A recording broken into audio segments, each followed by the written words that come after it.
Hello, magandang tanghali po. Alas 10:30 na po. Ganito kainit dito sa ano ngayon, Pretil. At hindi lang dito sa Pretil, buong Pilipinas po. Siguro sa ibang lugar umuulan, pero dito sa Pretil po ang init. Alam niyo naman po ang Mayo, mainit.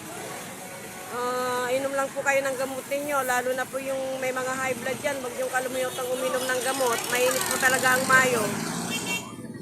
Ayan.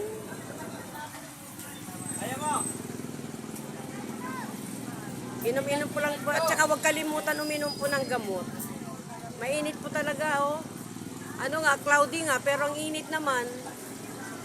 Andyan po ang haring araw, cloudy. Ayan, oh, haring araw. Ang haring araw nandyan lang po. Init. Cloudy po siya, pero mainit. Nung nakaraan pong nung first week of May, umabot po ng 45. Di po ba ang init talaga noon? Pwedeng magluto ng itlog.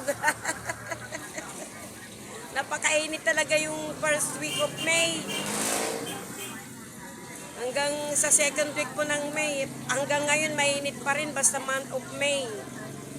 Nandyan ka na 45 degrees, nandyan ka na 40. Pero nung nakaraang, nung last week po, nag-29 po siya. Ayan o.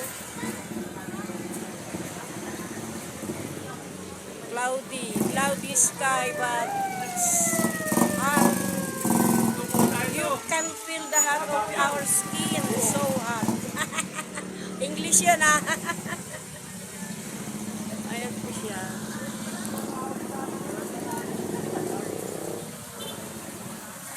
Hindi nga ako makalabas-labas dito sa posting ko dito. Yan sa posting ko. Nandito lang po ako sa lilim ng po. Ayan. Dito lang po. Ayan o. Sobra po.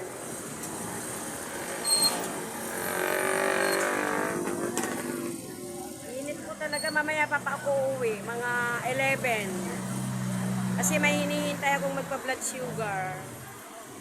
Sana mahintay ko. Ayun o, yung buko. Maraming bumibili ng buko. Ayun. Ang sarap kasi ng pagkalamig niya. Tsaka nalalasahan mo yung sabaw ng buko. Hindi ho siya tubig, talagang malalasahan mo yung yung sabaw ng buko. Init. Wait lang, papaypay ako. Sobra, pinagpapawisan ako. Paypay ako. Pero maski mainit, ayan pa rin ang mga tao na sa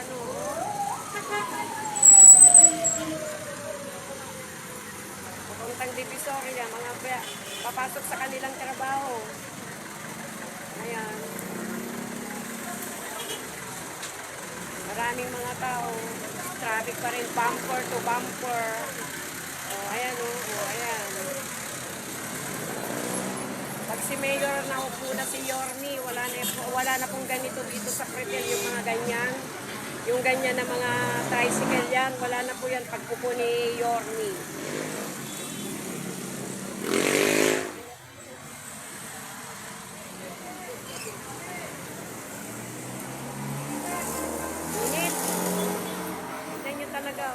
Cloudy talaga. Yan lang maliwanag sa banda dyan. Medyo maliwanag yan. Pero dito sa banda dito, mainit, maulap.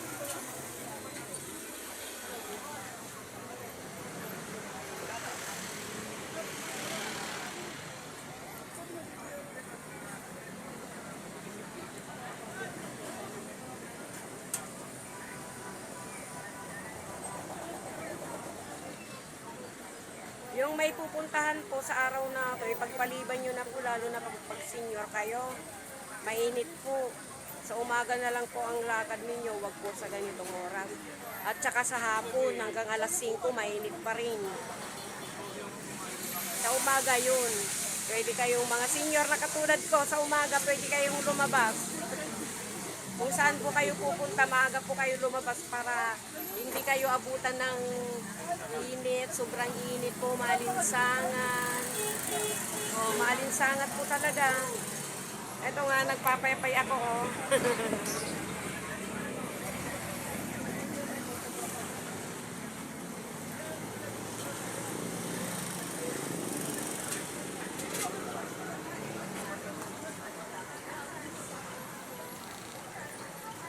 Init po.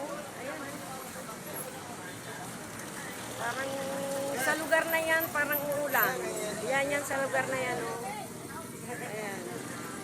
Dito naman, maliwanag yan, oh. Sa lugar na yan, oh.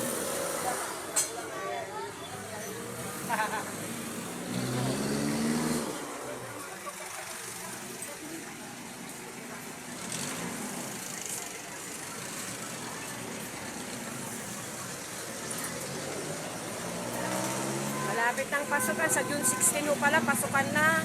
Enrollment na.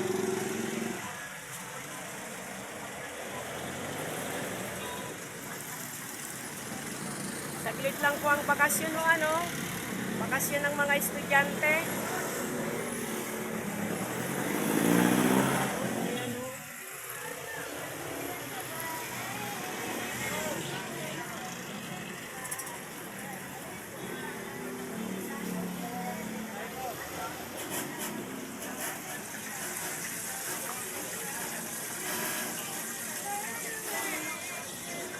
Ito, ang sarap ang pagkain po ni Aling Bey. Ayan, ang mga pagkain po natin. Pagkain ng mga Pilipino. Ayan o. Hanggang ngayon, nagluluto pa si Aling Bey kasi masarap ang tinda po niya, pang masa, mura. Kaya madaling maubos po ang tinda ni Aling Bey. Ayan, ayan o, pakpet. O kayo dyan na magluto, dito na pa kayo bumili. May pakpet po siya. Ayan o.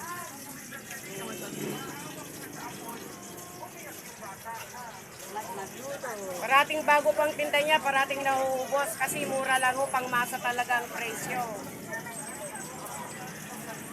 Oops, dito na po tayo ulit.